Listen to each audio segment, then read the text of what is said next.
If you want to scan QR codes on CMF Phono 2 Pro, we have two main ways that allow us to do so.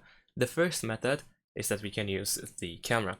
In the photo mode, you can simply aim at the QR code like this.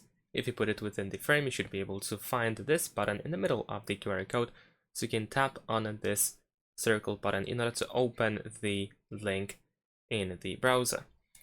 If this option doesn't work for you, if you cannot scan the QR code in the camera, you can make sure that the scanner is enabled in the camera.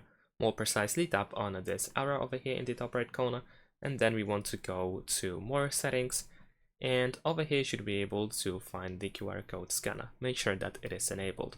The second method that allows you to scan a QR code is by going to Control Center over here, or Quick Settings.